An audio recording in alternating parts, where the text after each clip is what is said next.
According to the Talmud, the Torah contains 613 mitzvot, sacred commandments. And by my count, there are about 25 mitzvot related to economic policy and the society that it structures in this week's Torah portion alone. The Torah views interest-free lending as an essential way for Israel to take care of its poor. Loans allow people to access resources, advance self-sufficiency, save money for disasters, break cycles of poverty. Lending benefits the individual and is a boon for community development as well.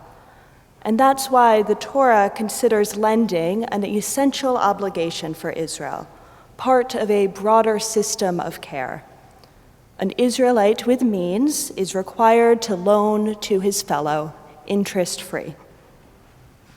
Along with an exhortation to lend with an open hand, Parashat Re'eh includes laws for Shmita, Israel's 7-year agricultural and economic cycle.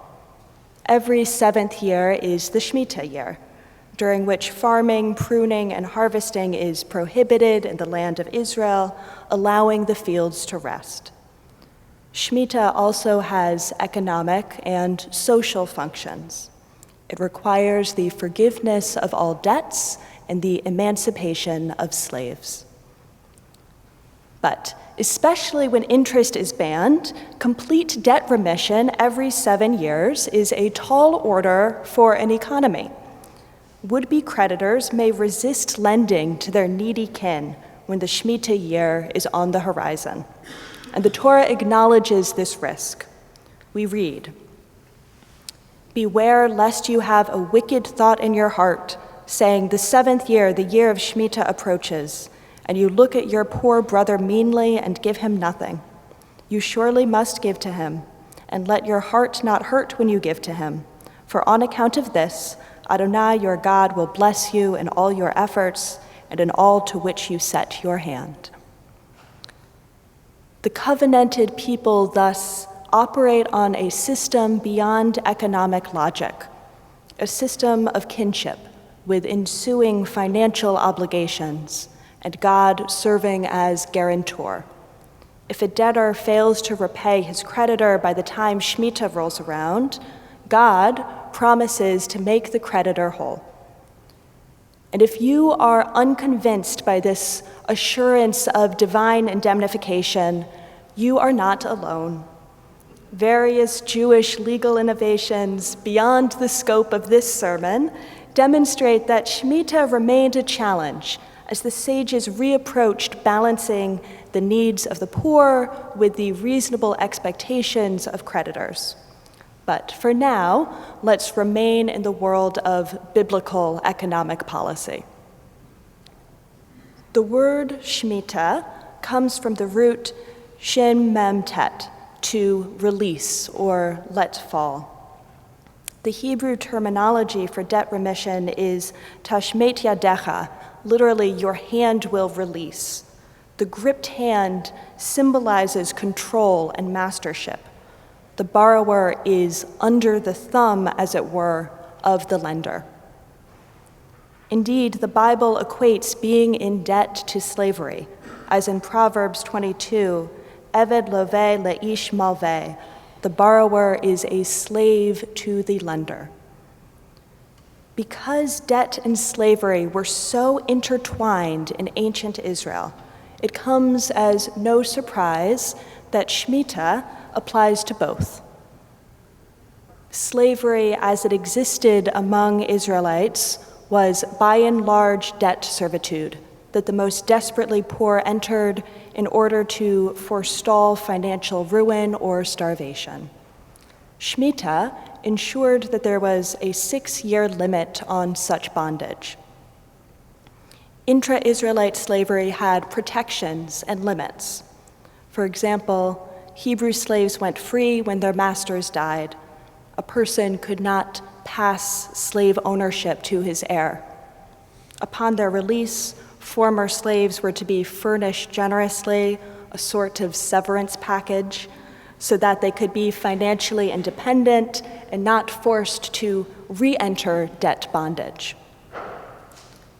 Debt remission and emancipation every 7 years ensures that while poverty may persist within the society, no family will remain within the bonds of slavery or debilitating debt across generations. Israel will have no permanent underclass. In 1866, 3 years after the Emancipation Proclamation, Congressman John Bingham of Ohio declared in a speech to the House of Representatives that slavery had been a fetter upon the conscience of our nation. Thank God, Bingham declared, that fetter was broken. It has turned to dust before the breath of the people, speaking as the voice of God. Bingham was advocating for the 14th Amendment. The amendment begins with a citizenship clause. All persons born or naturalized in the United States and subject to the jurisdiction thereof are citizens of the United States and of the state wherein they reside. The clause means that with a few narrow exceptions, children born on U.S. soil receive U.S. citizenship. The amendment overturned the Supreme Court's disgraceful Dred Scott ruling to confer citizenship upon hundreds of thousands of freed slaves.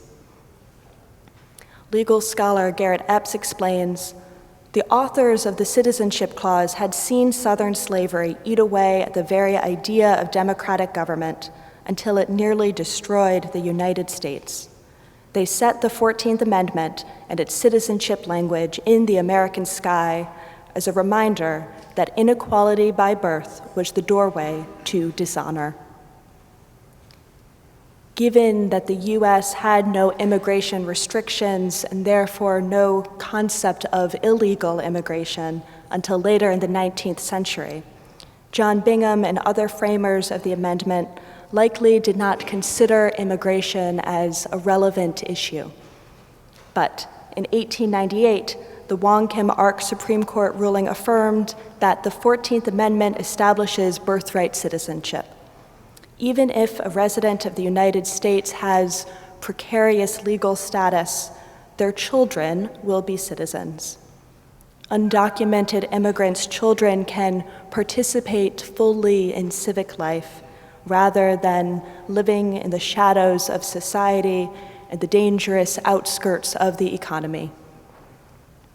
Christina Rodriguez, professor at Yale Law School, writes that the Citizenship Clause, read in historical and textual context, represents our constitutional reset button. The 14th Amendment embodies America's anti-caste principle. Children are not bound by the status of their parents or ancestors. The 14th Amendment's legislative history reveals the same concern animating Parashat Re'eh. A free society cannot survive with a permanent underclass, unequal by birth. The existence of an underclass denied legal protections and opportunities for advancement jeopardizes the bonds of kinship, reciprocal duty, and shared purpose that nationhood requires. The economic mitzvot of Parashat Re'eh require Israel to take care of the poor in their midst. That's a given.